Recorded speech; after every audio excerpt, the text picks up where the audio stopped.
Ladies and gentlemen, this morning, or is it up to late this afternoon, the leadership of the Azimio la Umoja One Kenya Coalition Party, including those from the Houses of Parliament, met with our delegates to the envisaged national dialogue to review developments on the envisaged talks.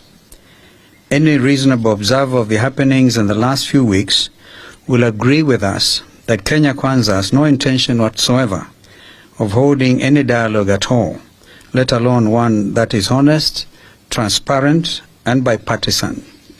They have exhibited absolute bad faith from the beginning, and we will highlight the same as follows. Number one, when Honorable Ruto invited us for talks, he did not in his speech capture the entire framework for talks as had been agreed upon with the emissaries he sent to us. This includes leaving out key issues on the cost of living and electoral justice, which are of utmost importance to us and the people of Kenya.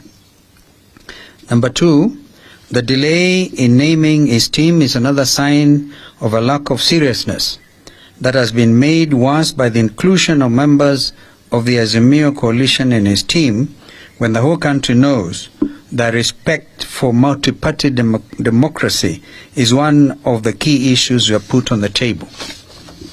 Number three, to date, Kenya Kwanza has failed to name the leadership of his team as a way of stonewalling. Number four, last evening, we learned of a motion drafted by Kenya Kwanza leadership, allegedly aimed at setting up a joint select committee in Parliament. The motion is in absolute bad faith for the following reasons. A, we have insisted on an extra-parliamentary process in view of the strictures of debate in Parliament. We will therefore not participate in any such parliamentary process. B, the motion is disguised as a product of bipartisanship, when in fact the leadership of Azimio in Parliament were neither aware nor consulted in its drafting.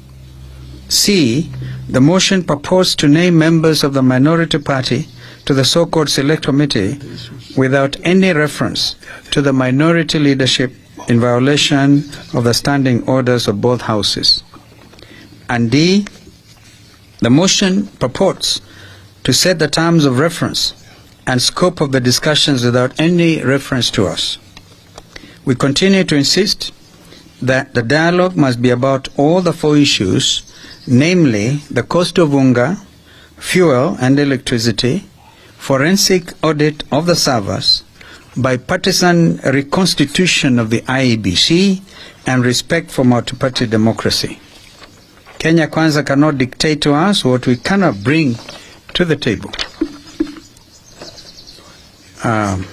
So given the foregoing, we as the leadership of the coalition have resolved as follows. Number one, we remain committed to an extra-parliamentary dialogue that is honest, transparent, meaningful, and bipartisan in conception and execution. Our members of Parliament in both houses shall not be party to any other process, and particularly not the one proposed in the motion by Kenya Kwanza. Number two, we have instructed the chairperson of our team, Senior Counsel Otiendo Molo, to formally invite the Kenya Kwanza team for a meeting to set the ground rules for the talks.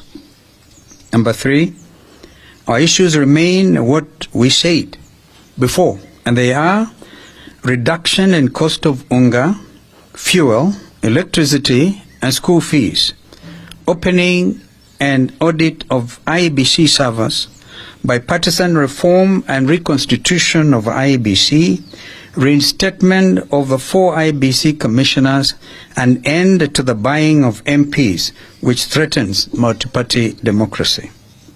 Number four, we reiterate the call that the regime must immediately take up the hospital bills of all Kenyans who sustained injuries as a result of police brutality during the recent protests and demonstrations, and pay reparations for those who lost their property and their lives. Number 5, that the coalition shall resume its weekly protests at the end of Ramadan, and further communication in this regard will follow. I thank you. Good. Sawa. Maswali tafadhali, kama kuna swali.